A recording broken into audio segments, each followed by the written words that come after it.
네, 이번 시간에는 14회 문제 풀어드리겠습니다. 이번 시간이 폐기물 마지막 시간입니다. 36.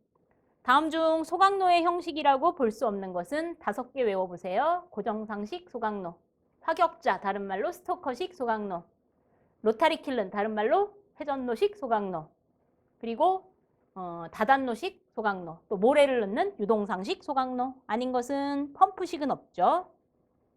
37. 5세제곱의 용기에 2.5kg의 쓰레기가 채워져 있다. 겉보기 비중, 다른 말로 밀도를 구하시오. 아이스크림처럼 구하시면 됩니다. 밀도는 다른 말로 겉보기 비중은 아이스크림처럼 생겼네. 즉 볼륨분의 우리말로 부피. 요 V 볼륨, 매스.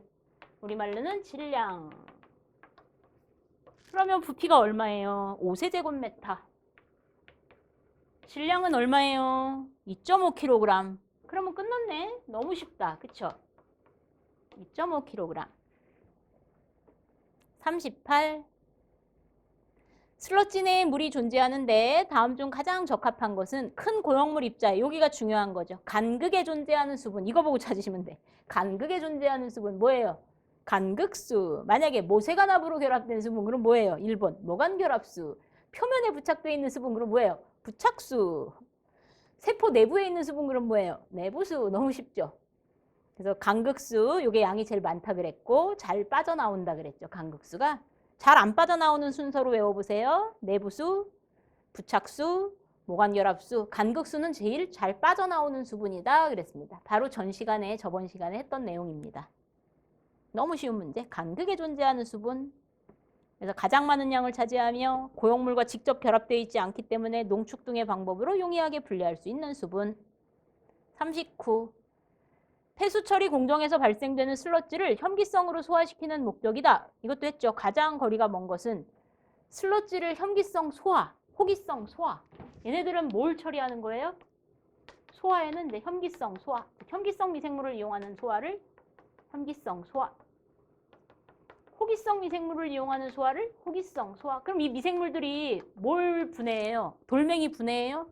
중금속 분해해요? 아니에요. 얘네들은 뭘 분해하는 거예요? 유기물을 분해하는 거예요. 돌멩이, 중금속 이런 건 무기물입니다. 무기물은 분해 못해요. 그래서 거기서 틀린 거 찾기. 1번이 틀렸다고. 유기, 중금속 등의 화학물질을 분해한다? 아니라고. 얘네들은 유기물을 분해한다. 2번, 분해하면 무게나 부피가 감소되겠죠. 그래서 슬러지의 무게나 부피가 그래서 감소된다. 이온 가치가 있는 부산물을 얻을 수 있다. 어떤 부산물? 메탄가스 같은 거. 병원균을 죽이거나 그래서 안정화를 다 하고 나면 병원성 세균이 죽는다 그랬습니다. 병원균을 죽이거나 통제할 수 있다. 그래서 해설의 안정화의 목적은 병원균 감소, 악취 제거, 부패성 억제 제거 감소. 40번, 다음 매립지에서 유기성 폐기물을 분해할 때 가장 먼저 일어나는 반응은 거기에 해설의 1단계 가수분해 반응, 다른 말로 발효 과정이라고 했습니다. 그래서 발효 과정. 그 다음에 2단계가 산 생성 단계죠. 수소 생성 단계라는 건 없어요. 그 다음에 마지막이 메탄 생성 단계죠. 그래서 4번이 첫 번째로 일어나고 그 다음에 2번 산 생성, 마지막으로 메탄 생성. 수소 생성은 없다. 만약에 수소 생성 단계를 한다면 2단계에서 3단계로 그 수소 이게 겹쳐져 있어요. 걸쳐져 있습니다. 수소는. 왜냐하면 가수분해에서 산소를 써먹고 수소만 남으니까 그때 생겼다가. 그래서 우리 그래프 2단계에서 3단계로 갈 때 이렇게 수소가 돼 있었죠. 하여튼 중간에 일어나는 거예요. 맨 처음에 일어나는 건 아니죠. 맨 처음에 일어나는 거는 발효 단계. 41.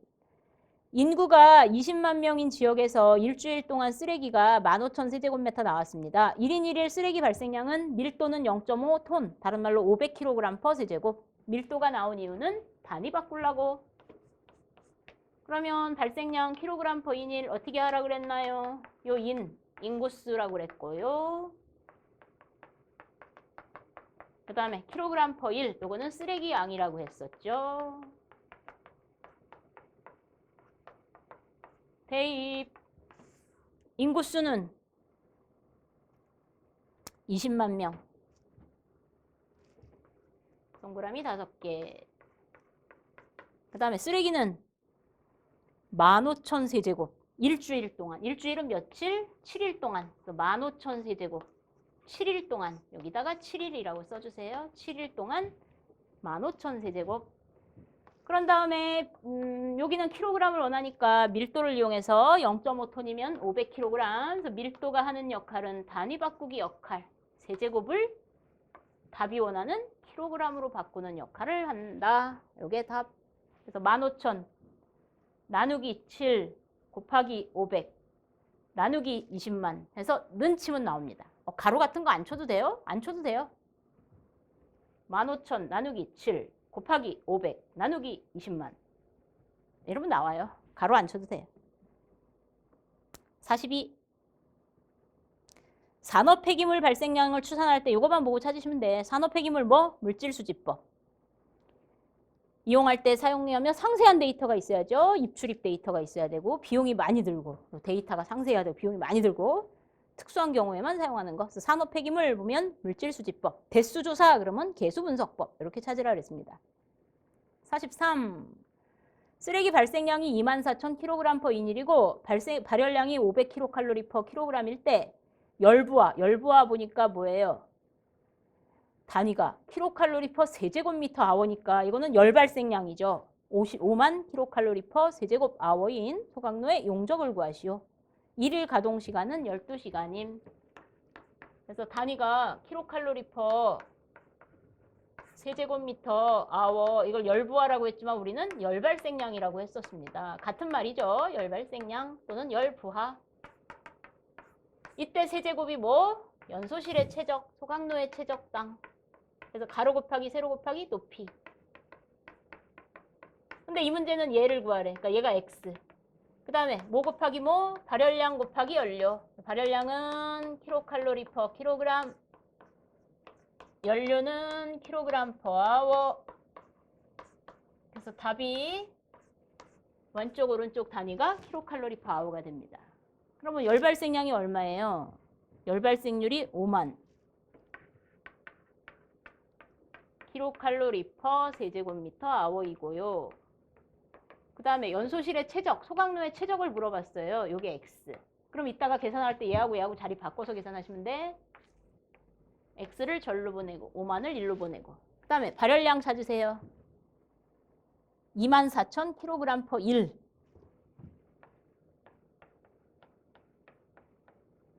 근데 저쪽은 아워잖아.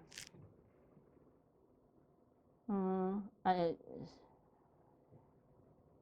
쓰레기 발생량 이게 쓰레기 발생량이 이게 연료죠. 연료 kg/일. 발열량 먼저 써야 되는데 500kcal/kg. 그래서 먼저 여기 식을 발열량을 먼저 썼으니까 여러분도 500을 먼저 써주세요. 500kcal/kg. 그 다음에 연료. 여기서는 쓰레기를 태우니까 쓰레기가 연료예요. 그래서 24,000kg/일. 근데 답이 원하는 저쪽은 아워를 원하니까 하루는 몇 시간 가동했대요? 1일 몇 시간 가동했대요? 12시간. 그래서 답이 원하는 저쪽과 단위가 같아지는 아워로 바꿔야 됩니다. 이게 답이에요. 그러면 5만이 일로 와서 여러분들 계산기로 500 곱하기 24,000 나누기 12 나누기 5만 해주면 x 나옵니다. 가로 쳐야 됩니까? 안 치셔도 돼. 500 곱하기 24,000 나누기 12 나누기 5만 해주면 x는 20 이렇게 나와요. 44. 공기 중 각 성분을 낙하 속도 및 공기 저항의 차이에 따라 선별하는 공식. 공기 나왔으니까 공기선별법.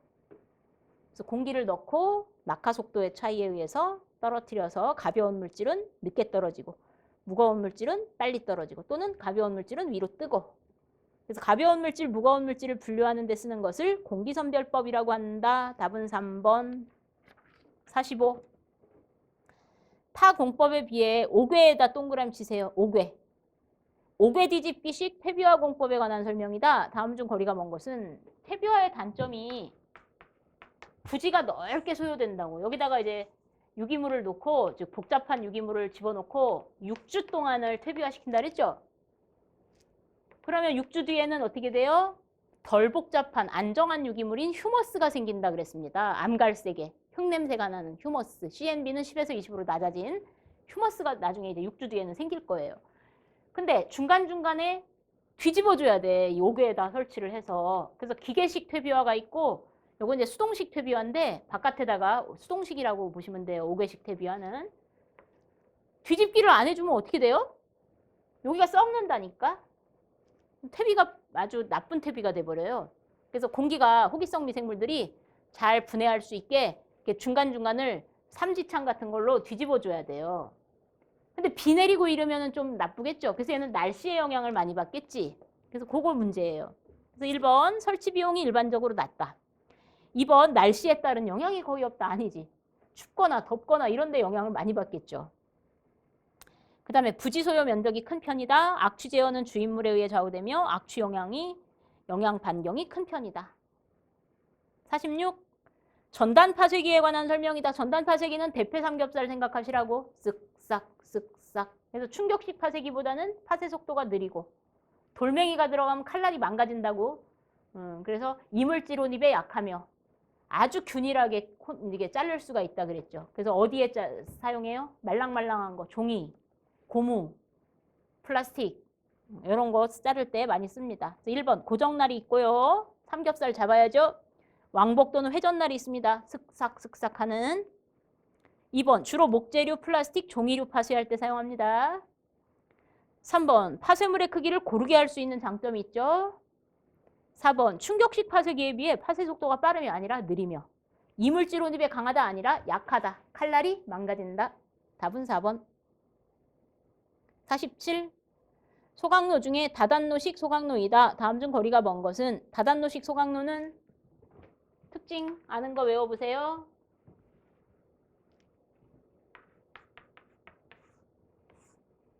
체류 시간이 길고 이렇게 해서 여기서 소각, 밑에 소각, 소각, 소각 밑으로 쭉 내리는. 그래서 얘는 고장률이 높고 화격자식도 마찬가지. 얘도 마찬가지. 고장률이 높아요. 또 체류 시간이 길어서 휘발성 물질은 안 돼. 비휘발성 물질만 처리할 수 있죠. 또 온도 반응이 더뎌서 보조연료 사용이 잘 안 된다고 배웠죠. 그러면 틀린 거 1번 다량의 수분이 증발되므로 수분 함량이 높은 폐기물도 연소가 가능하다. 이런 모르니까 넘어가고 2번 체류 시간이 짧아 아니라 체류 시간이 길어. 온도 반응이 신속하다 아니라 온도 반응이 더뎌서 보조연료 사용을 결정할 수가 없다. 그랬죠. 3번 많은 연소 용역이 있으므로 연소율을 높일 수 있으며 물리화학적 성분이 다른 각종 폐기물을 처리할 수 있다. 48. 내륙 매립 공법의 샌드위치 공법이다. 다음 중 거리가 먼 것은 쓰레기, 복토. 쓰레기, 복토. 이게 샌드위치. 그래서 폐기물과 복토를 교대로 쌓는 방식 맞고 협곡, 산간, 폐광산 등에서 사용. 외곽에 우수배제 시설이 필요. 틀린 거 4번. 현재 가장 많이 사용한다. 아니라 현재 뭐예요? 셀 공법. 그래서 오늘 셀, 내일 셀, 내일 모레 셀. 셀 공법이 가장 많이 사용합니다. 49. 다음은 매립가스의 어떤 성분입니까? 매립가스 중에 이 성분은 지구온난화를 일으킨대. 지구온난화의 네모. 아직까지도 모르면 공기보다 가볍대요. 그래도 몰라? 그러면 세 번째 줄. 공간의 가스 밑에, 기초 밑에 공간에 축적돼요. 폭발 보고 찾아야 돼요. 뭐죠? 메탄가스. 답은 CH4. 얘가 지구온난화 유발해요? 대기시간 복습해볼까요? 우리 온난화 유발물질 6개 외워보세요. 대기, 이, 매, 아, 수, 과, 육. 이, 이산화탄소. 매, 메탄가스. 아, 아산화질소. 수, 수소불화탄소. HFC. 과, 과불화탄소. 얘네들이 뭐예요? 프레온가스 대체물질이라고. CFC 대체물질이라고. 그래서 염소를 뺀 거라고.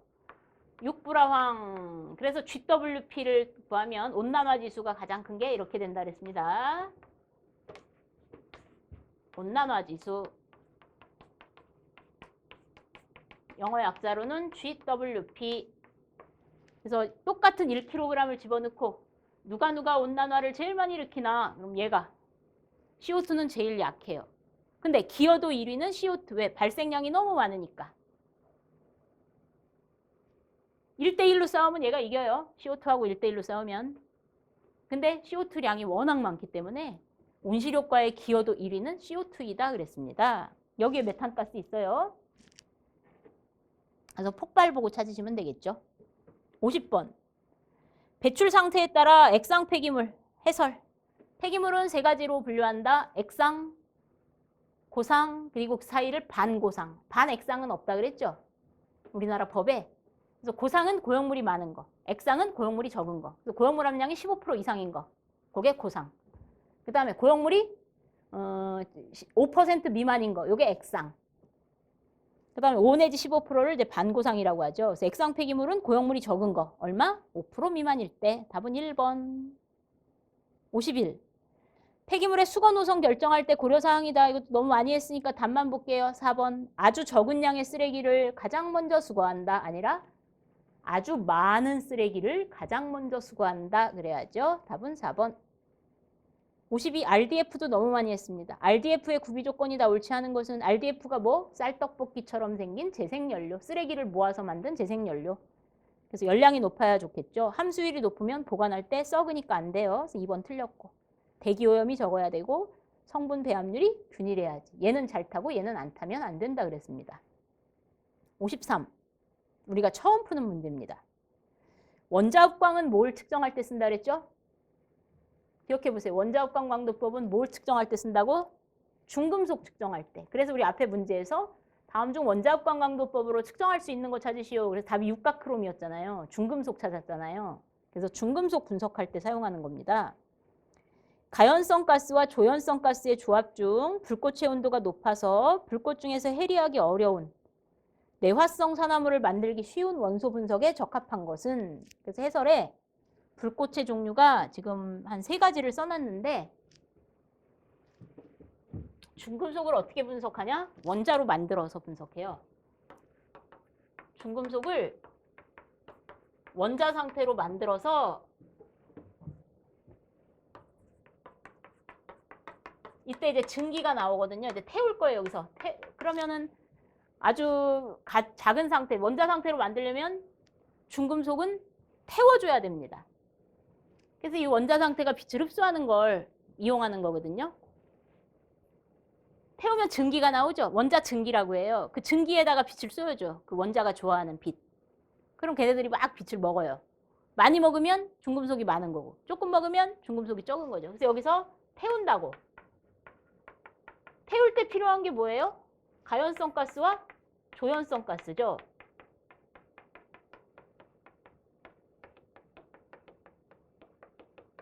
즉 공기를 넣어줘야 되잖아. 그래서 가연성 가스로는 수소, 즉 수소 공기. 그리고 또는 가연성 가스로 아세틸렌 공기. 그래서 대기나 수질 폐기물 외우시는 분들은 수공이 아공이로 외우라고 제가 해요. 수공이 아공이.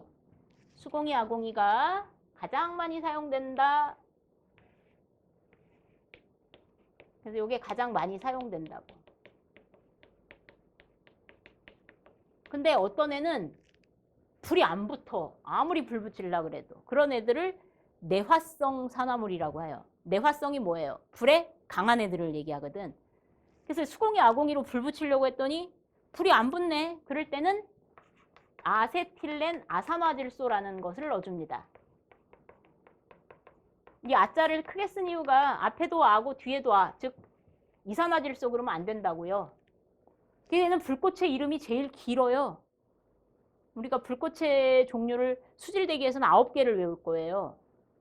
그중에 이름이 제일 긴 불꽃이 아세틸렌 아산화질소입니다. 그러면 이름값을 해요. 얘가 불꽃의 온도가 가장 높아요.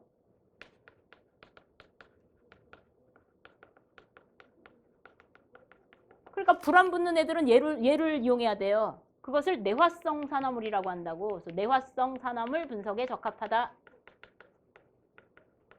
이렇게 외워주시면 되겠죠. 그래서 이 문제의 답이기도 해요. 근데 이 문제에 아세틸렌 아산화질소가 안 나오네. 대기에서는 아산화질소인데 수질하고 폐기물은 아산화질소 여기도 있다. 여기 아산화질소. 대기에서는 아산화질소로 나옵니다. 그러면 산소가 1개, 일산화, 질소가 2개, 이질소. 이렇게 쓴 것뿐입니다. 이름이 더 길어졌죠. 그래서 이름이 제일 긴 불꽃 찾으시면 돼. 내화성 산화물 분석. 이름이 제일 긴 불꽃. 아세틸렌 아산화질소라고도 하고 일산화 이질소라고도 한다고. 54. 친산소성 퇴비화 공정이 뭐예요? 호기성 퇴비화. 그래서 호기성 퇴비화 공정의 설계 및 고려사항이다. 다음 중 옳지 않은 것은 우리가 처음 푸는 거네요. 퇴비단의 온도는 약 50도씨 정도가 좋고 수분도 50도씩 50%가 좋다 그랬죠. 그래서 맞았습니다. 55에서 60도가 적당하다. 2번. 적당한 분해를 위해서는 퇴비화에서는 pH를 얼마로 하라고? 7로 하라고 7. 근데 6.5까지 하시면 안 돼. 퇴비화는 pH 7이 좋다 그랬죠. 세 번째 줄도 마찬가지. 그 다음에 3번. 수분 함량은 50% 정도 좋고요. 4번. CNB는 30 플러스 마이너스 5라고 나온 책도 있고 25에서 50이라고 나온 책도 있다 그랬습니다. 그래서 얘도 맞는 말. 틀린 거는 2번만. pH는 중성일 때가 좋다. 그렇게 외우시라고. 55. 옥탄. 욕 나오는 C8 그래야지. C8 그러면 안 되신다고. C8. H18. 얘를 이론 공기량으로 완전 연소시킬 때 질량 기준 공연비를 구하시오. 대기 문제예요. 대기에서 했어요. 대기 꼭 보고서 보셔야 돼. C8, H18은 12.5 산소랑 만나서 8개의 CO2랑 9개의 물을 만듭니다. 그래서 옥탄이 휘발유라고 해요. 휘발유. 휘발유가 탈 때 이렇게 타죠. 공연비 영어 약자로 뭡니까? 에어, 퓨어, 레이셔. 공기와 연료의 비율. 여기는 공기 넣고 여기는 연료 넣으라고. 두 가지로 다 구해드린다고. 얘는 질량 기준으로 구하시오 그랬는데 우리는 부피 기준으로도 구해볼 줄 아셔야 돼요. 그래서 부피 기준으로도 구해보세요. 이 문제의 답은 아니지만 질량 기준으로 구하세요. AFR을. 그러면 이때 공기 세제곱, 연료 세제곱. 부피니까. 이때 공기 킬로그램, 연료 킬로그램. 무게니까. 그래서 공기 나누기 연료 하시면 된다고요.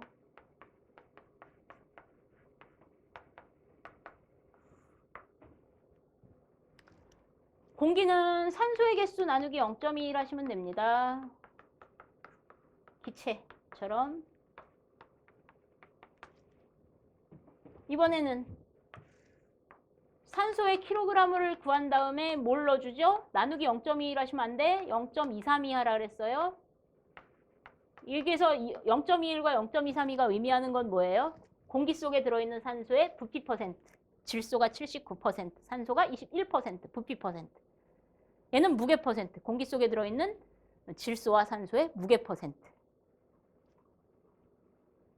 그러면 여기다 이제 재입하는데 얘는 이제 개수만 잘 세주면 되고 여기서 연료가 바로 옥탄이고 옥탄 몇 개예요? 1개. 산소 몇 개예요? 12.5개. 개수. 그러면 연료 1개. 산소 12.5개. 나누기 0.1.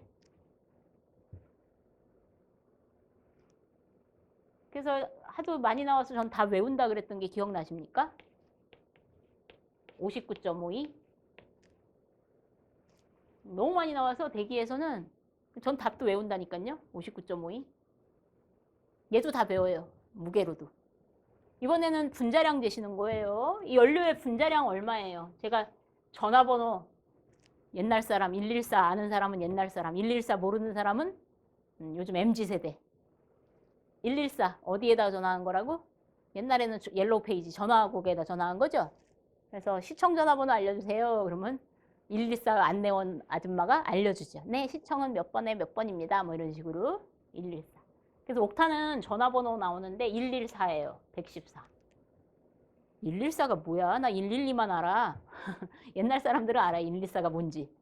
쟤는 탄소가 10인데 8개. 수소가 18개. 그 다음에 이제 산소의 무게. 산소는 O2하고 앞에 12.5를 곱해야 되는데 O2가 32. 앞에 12.5 곱하기 32 하면 되겠죠? 그래서 12.5 곱하기 32. 요게 산소의 무게고 나누기 0.232 해줘야 공기의 무게가 됩니다. 요게 이 문제의 답이에요. 무게 기준으로 구하시오, 질량 기준으로 구하시오 그랬으니까 요게 답. 15.12 나와요. 답은 15.12입니다. 되셨죠? 15회 마지막 기출문제 풀어드릴게요. 15회 36번. 매립시설에서 복토의 목적으로 가장 거리가 먼 것은 복토 마지막으로 정리하고 가겠습니다. 복토의 종류 3가지. 일일 복토 얼마로? 매일 작업이 끝나고 나면 15cm 이상의 두께로. 그 다음에 중간 복토 언제 한다고요? 작업이 7일 이상 중단되었을 때, 추석되기 전에. 그래서 7일 이상 중단되었을 때 얼마로? 30cm 이상의 두께로. 기울기 몇 퍼센트? 2% 이상. 산소 모양이 되게, 이렇게 산소 모양이 되게. 그 다음에 최종 복토. 요거는 이제 식물이 자랄 수 있는 기반을 마련하기 위해서 60cm 이상의 식생대층을 두라 그랬죠. 식생대층. 나무 심는 층. 이제 매립을 더 이상 안 하면 최종 복토라는 걸 덮는데 60cm의 식생대층을 둔다. 그래서 복토는 3번 틀렸다고요. 복토는 빗물이 들어가는 걸 막기 위해서, 화재를 막기 위해서, 해충을 막기 위해서, 폐기물 비산을 막기 위해서. 3번 식물 성장을 방지하기 위해서가 아니라 식물이 성장할 수 있는 기반을 만들기 위해서죠. 37. 폐기물 열분해에 관한 설명이 다 옳지 않은 것은 공기가 부족한 상태에서 폐기물을 연소시켜 가스, 액체연료, 기체연료, 고체연료 상태를 연료를 생산하는 공정을 열분해라고 한다. 맞다고. 가마에다 놓고 찌는 거라고. 가마에다가 나무 집어넣어서 입구를 다 틀어막고 찐다고. 그러면 고체연료, 액체연료, 즉 숯하고 기름, 그리고 기체연료를 얻을 수가 있다. 가스가 나와요. 그래서 무산소, 저산소 조건에서 하는 거예요. 2번. 열분해에서 생성되는 액체 물질에는 기름에는 식초산, 아세톤, 메탄올, 오일 등이 나옵니다. 이게 다 기름. 열분해 방법에는 저온법에서는 타르가 기름이에요. 차르는 숯이에요. 숯. 그래서 저온법에서는 타르, 차르 및 액체 상태의 연료가 보다 많이 생긴다. 저온 열분해는 1100에서 1500도에서 이루어진다. 이게 이제 처음 나오는 건데 열분해의 종류는 2가지가 있어요. 저온 열분해와 고온 열분해가 있습니다. 온도 외워주세요. 얘는 500에서 900도. 얘는 1100에서 1500도. 그래서 나는 가스를 얻고 싶다. 그러면 고온 열분해를 하세요. 얘는 가스가 더 많이 나와요. 즉 기체연료가 많이 나와요. 고체나 액체연료도 많지만 기체연료가 많이 나옵니다. 그래서 나는 기체연료를 조금 더 발생시키고 싶어요. 그럼 고온 열분해. 나는 고체나 액체연료를 조금 더 발생시키고 싶어요. 그럴 때는 저온 열분해로 하시는 게 좋아. 그래서 4번이 틀렸어요. 1100에서 1500도는 고온 열분해 온도예요. 38. MHT를 구하시오. 1792500 톤/년의 쓰레기를 5450의 인부가 수거하고 있다. 1일 작업시간은 8시간이며 1년 작업일수는 310일이다. MHT를 구하세요. Man hour per ton. Man hour per ton. 공식을 만들자. man은 뭐? 수거인부, 즉 아저씨. hour는 뭐? 수거시간. 톤은 쓰레기양. 그래서 1톤의 쓰레기를 수거하는데 1인의 인부의 소요시간. 근데 다 대입만 하면 끝나죠. 그리고 단위를 hour로 맞춰주는 것만 해주면 됩니다. 수거 인부는 몇 명? 5,450명. 5,450명. 수거 시간은 몇 시간? 하루에 8시간. 하루에 8시간. 쓰레기는 되게 1792500 되게 길어요. 1792500 톤/년 1년치. 근데 여기는 하루치, 여기는 1년치. 그래서 1년은 며칠 운전하셨어요? 1년은 며칠 일하셨어요? 311. 그래서 데이를 년으로. 그럼 연도 없어지고. 계속 나왔던 문제 중에 하나이죠. 39. 다음 중 매립지에서 혐기성 분해할 때 가장 늦게 일어나는 게 뭐예요? 메탄 생성 단계죠. 그럼 가장 빨리 일어나는 거 가수분해 단계죠. 가수분해가 일어나면서 알코올 발효가 일어나는 겁니다. 그래서 둘은 같은 거예요. 그 다음 이제 산 생성 단계, 그 다음에 메탄 생성 단계 이렇게 되죠. 그래서 1번, 2번이 제일 먼저, 그 다음이 4번, 그 다음이 3번 메탄 생성이 제일 나중에. 40번. 혐기성 소화법과 상대적 비교했을 때 호기성 소화법의 특징이다. 거리가 먼 것은 호기성 소화법은 이제 수질에서 아마 배우셨을 텐데 이 특징 몇 가지만 좀 보실게요. 호기성 소화는 이제 호기성 미생물을 이용하는 것으로 이번에 시공비가 낮고 처리된 슬러지에서 악취가 나지 않는 편이다. 시공비가 낮다. 이 얘기는 다른 처리 방법과 비교해서. 그럼 다른 처리법이 뭐가 있을까? 유기물을 처리하는 방법이 뭐가 있을까?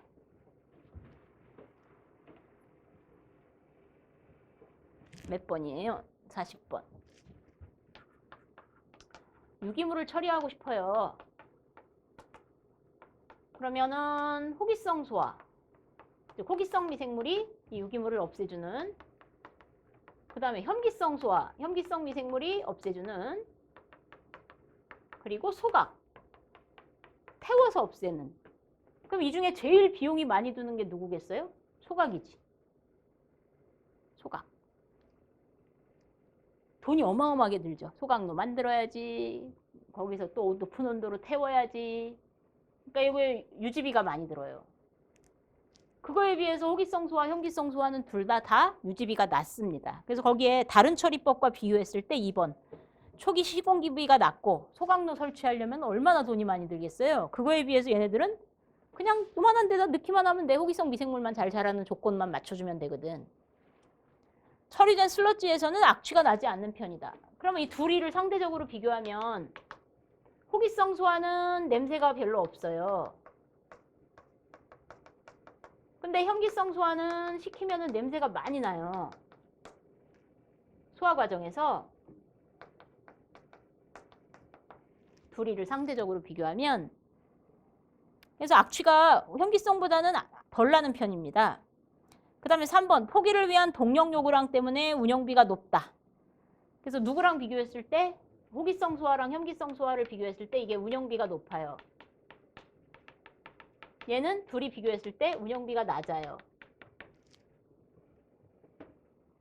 그래서 쉽게 생각하면은 우리가 약 먹고 소화시키는 것을 호기성 소화. 소화제 먹고 그냥 내 배가 소화시키는 것을 혐기성 소화라고 한다고 한다면 그러면은 내 배가 소화시키는 거는 하루 이상 걸리죠. 그래서 얘는 장시간. 근데 약 먹고 소화시키는 거는 1시간 안에 바로 설사 나오죠. 요거는 이제 단시간 용입니다. 소화기간이. 그 다음에 겨울철은 처리 효율이 떨어지는 편이다. 왜 그럴까요? 겨울이면 미생물들이 살 수 없는 조건이 많아요. 춥거나 막 그럴 때. 미생물들도 우리가 겨울에는 곰들도 잠자는 활동 안 하고 그런 것처럼 미생물들도 겨울철에는 활동을 못 해요.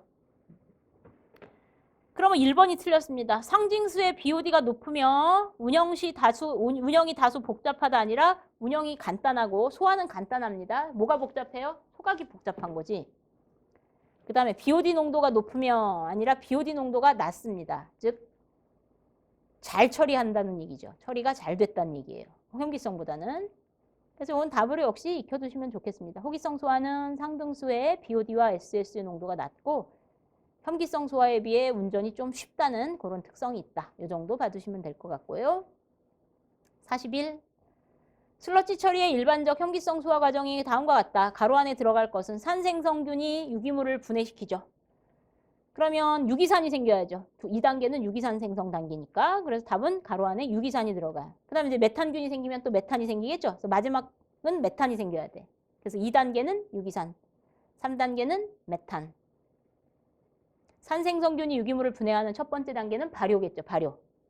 다른 말로는 가수분해. 다시 산생성균 플러스 유기물, 요거는 발효 또는 가수분해, 즉 1단계. 그다음에 가로 속에 유기산 써놓고 유기산과 메탄균이 드디어 생겨요. 요걸 2단계, 즉 산생성 단계. 그다음 마지막 메탄가스하고 이산화탄소가 생깁니다. 그래서 메탄 생성 단계. 42. 분뇨처리법 중에 부패조에 관한 설명이다. 가장 거리가 먼 것은 해설 보세요. 부패조는 유효한 체적이 매우 적은 초기에 많이 사용한 방법이다. 초기에 많이 사용해 네모.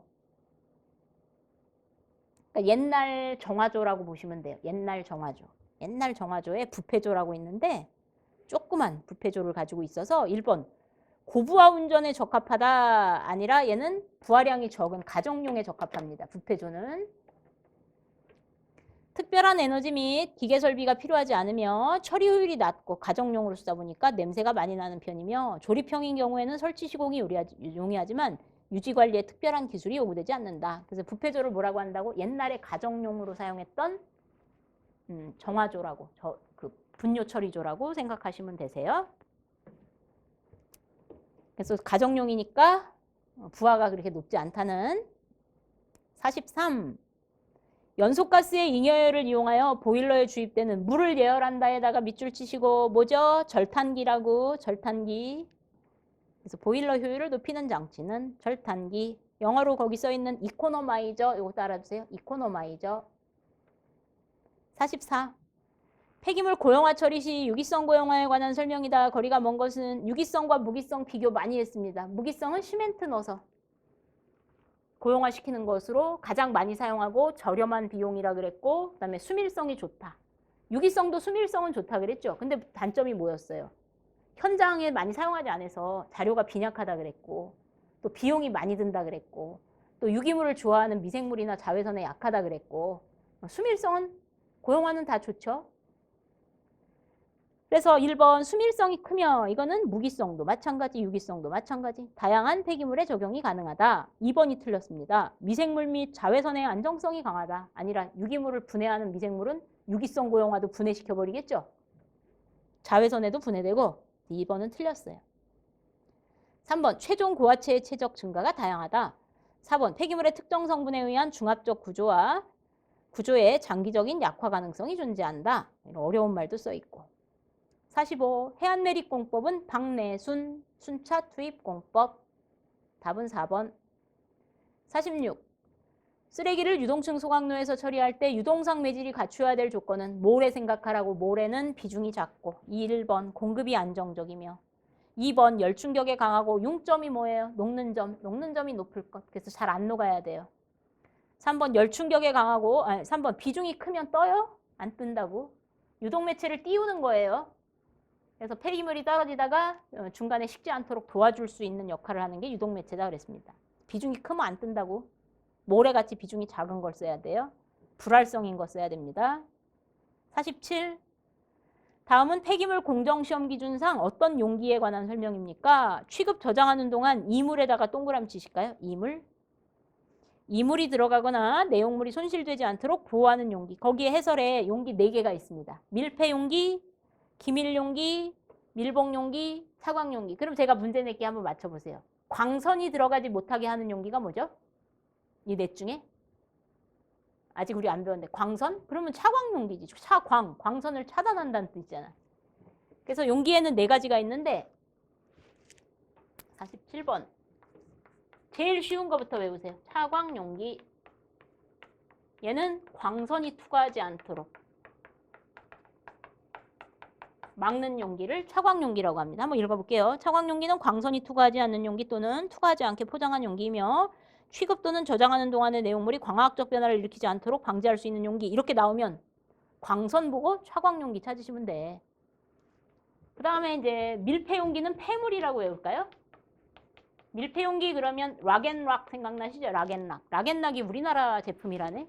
그래서 어떤 TV 프로 보니까 우리나라 제품이 아닌 것 같은데 우리나라 제품 해가지고 2가지가 좀 쇼킹했어요. 이 락앤락이라는 용기. 저는 일본 건 줄 알았거든요.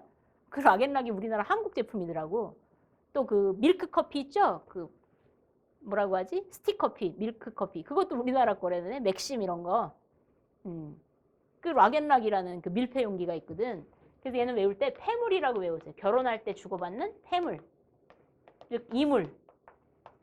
이물이 들어가지 않거나 내용물이 손실되지 않도록 보호하는 용기 다 필요 없어요. 이물만 보고 찾으시면 돼.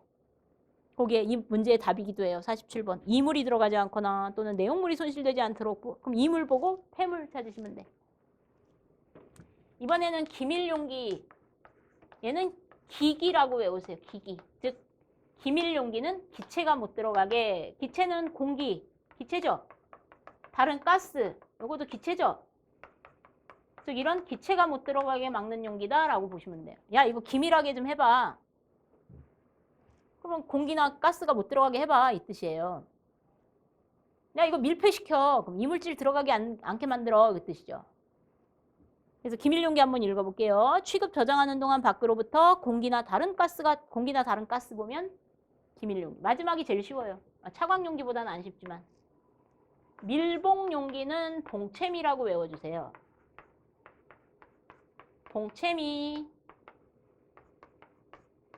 즉 봉은 밀봉용기의 봉이고 채미, 즉 기체와 미생물이 못 들어가게 막는 용기입니다. 기체와 미생물. 미생물이 있는 건 여기밖에 없네. 그러면 볼게요. 밀봉용기는 취급 저장하는 동안 기체 또는 미생물이 침입하지 않도록 보호하는 용기. 그래서 보기를 주고 얘처럼 용기 찾으세요. 그럴 때 키포인트로 이렇게 찾으시면 됩니다. 기사시험 볼 때도 마찬가지. 산업기사시험 볼 때도 마찬가지. 수질, 대기, 폐기물 다 마찬가지. 48 가겠습니다. 함수율이 96%인 슬러지를 75%로 탈수했을 때 이 탈수된 슬러지의 최적은 단 원래 최적은 100세제곱미터이다. 너무 많이 했지만 마지막이니까 할게요. 처음에 100세제곱미터였어요. 탈수를 했대요. 탈수. 그럼 수분이 날아간 거죠. 건조. 그래도 수분이 날아간 거죠. 그래서 얘가 얼마네요. 그리고 준 게 뭐냐? 수분이 96%. 그러면 고용물이 얼마? 4%. 고용물을 TS라고 쓴다고. 세 글자라서 줄이기 위해서. 그 다음에 이제 75%가 됐어요. 탈수했더니 75%. 그럼 고용물이 얼마? 25%라는 얘기죠. 그래서 고용물의 양은 같다. 처음 고용물의 양과 나중 고용물의 양은 같다. 그러면 100세제곱미터의 4%, 0.04. X세제곱의 25%, 0.25. 이렇게 해서 X 구하는 게 이 문제의 답이에요. 나중 슬러지의 최적은 얼마냐? 그래서 16세제곱 이렇게 나옵니다. 마지막이라 한 번 더 풀어드렸어요. 안 풀어도 되는. 그 다음에 49번. 쓰레기를 연소시키기 위해 이론 공기량은 10세제곱, 공기비가 1.1. 아, 너무 쉽다. 실제 공급한 공기의 량은 너무너무 쉽네.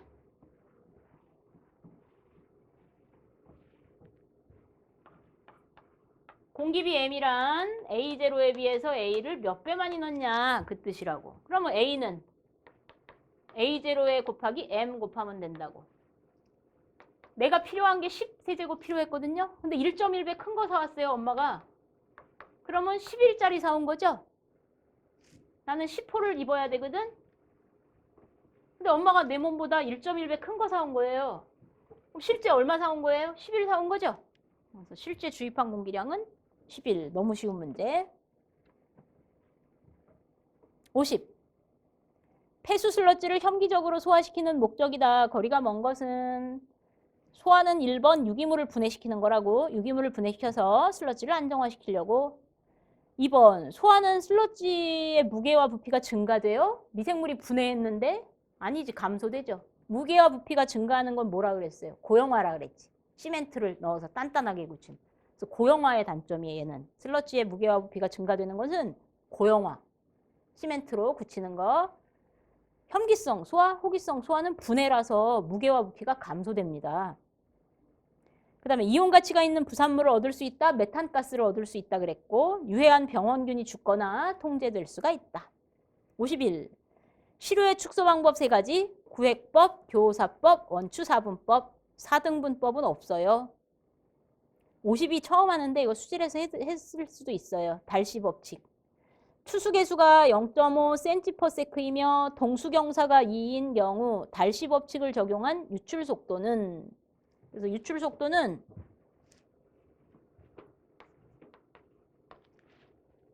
투수계수가 뭐냐면 조금 시간이 좀 남으니까 제가 설명드릴게요. 만약에 여기에서 여기로 물이 흘러갈게요. 1번, 2번. 그러니까 여기 지점에서 1지점에서 2지점으로 물이 흘러간다라고 했을 때 그러면 빠르게 흐르는 게 누굴까요? 1번이겠죠. 느리게 흐르는 건 2번이겠, 아니. 1지점, 2지점 하니까 헷갈린다. 요게 그림 1번, 그림 2번이라고 했을 때 그럼 여기서 출발, 여기서 도착. 그러면 누가 더 빨리 누가 더 똑같이 준비 시작해서 도착하면 누가 더 빨리 도착해요? 공을 굴렸어요. 그럼 누가 더 빨리 도착해? 처음이 더 빨리 도착하겠죠? 그러면 그림 1번과 그림 2번의 차이점을 볼까요? 요거를 DH라고 합니다. 다른 말로는 수도차라고 해요. 수도차. 그래서 이 수도차는 여기에 이제 어떤 물이 흐르고 있을 때 관을 꽂습니다. 관. 그러면 이제 물이 쭉 올라와서 여기서 멈출 거고 물이 쭉 올라와서 여기서 멈출 거예요. 그러면 얘랑 얘랑의 수도차가 있는 거예요. 그럼 물이 이쪽에서 이쪽으로 흐른다는 얘기예요. 반대로 관을 꽂았는데 여기 물이 하여튼 있었는데 땅에 보이니까 잘 안 보이거든요. 그러니까 관을 꽂는 거예요. 사람이 땅 속을 파가지고 볼 수 있는 방법이 없잖아요. 그러니까 두 개의 관을 꽂은 다음에 이번에는 여기가 수도가 높고 여기가 수도가 낮아. 그럼 물이 이쪽에서 이쪽으로 흐른다는 얘기예요. 수차를 보면 물이 어느 쪽에서 어느 쪽으로 흐르는지를 알 수가 있어요. 그리고 아까 말한 것처럼 이렇게 그림을 그리는 거지. 이렇게. 그래서 이 수도차가 클수록 물이 빨리 흘러요. 또 여기서부터 여기까지의 거리를 DL이라고 해서 이동거리라고 합니다. 요 DL, 이동거리. 이동거리가 길면 늦게 흐르고 이동거리가 짧아야 빨리 흐르겠죠. 그래서 이것을 이제 이동거리라고 해요. 이동거리. 그래서 이 달씨라는 사람은 이게 달씨가 사람 이름인지는 모르겠지만 하도 많이 들었는데 이게 사람 이름인지는 모르겠네. 하여튼 달씨라는 사람이라고 할게요. 달씨라는 사람이 지하수 흐름 속도를 이제 구하는 공식을, 흐름 속도, 얘를 V라고 해서 그 속도 구하는 공식을 만든 거예요. 그래서 V는 그러면 누가 빨라? DH가 클수록 빠르죠. 즉 수두차가 클수록. DL은 작을수록 빠르죠. 즉 첫 번째 그림이 빨라. DL을 작으면서 DH가 큰 게 도착할 때 속도가 더 빨리 도착한다고. 또 K와 관계 있더라. K는 투수계수라고 해서 수질에서는 수리전도도라고 합니다. 수리전도도. 요거는 흙의 입경과 관련이 있어요. 만약에 점토가 제일 작은 흙이라 그랬죠? 제일 작은 점토는 K가 작아. 그 다음에 모래같이 좀 큰 애들 있죠? 걔네들은 이제 구멍이 크니까 사람도 구멍이 큰데 뛰어갈 때하고 구멍이 작은데 뛰어갈 때하고 어디가 편해요? 여기는 꼬부리고 뛰어가야 되고 여기는 넓은 곳이니까 이렇게 뛰어가야 돼. 이게 더 편하겠죠? 그래서 공극에 따라서 즉 그 입경에 따라서 또는 입자의 조건에 따라서 달라지는 계수라고 보시면 돼. 물이 침투하는 정도를 나타내는 계수로 각 흙마다 다 틀려요. 이 K값은. 그래서 이 투수계수가 큰 흙이 물의 속도가 빨라. 그럼 투수계수가 작은 흙이 물의 흐름 속도가 느려요. 그러면 차수 설비를 할 때 어떤 흙으로 해야 돼요? 차수 설비를 한다. 그러면 물이 못 흐르게 하는 게 차수 설비거든. 그래서 침출수가 일로 못 가게. 그러면 점토 같은 걸로 해주면 좋죠. 가장 투수계수가 작은 흙으로 해줘야 침출수, 유출 속도가 느려지면서 더 좋겠지. 그래서 이 투수계수는 단위가 속도 단위예요. cm/sec, m/sec 뭐 이런 속도 단위. 그래서 요 V는 요 K와 단위가 같아요. 왜냐하면 DL은 단위가 미터. 즉 DL은 이동거리로 단위가 미터 또는 센티미터. 그 다음에 DH는 수두차로 단위가 미터, 역시 센티미터.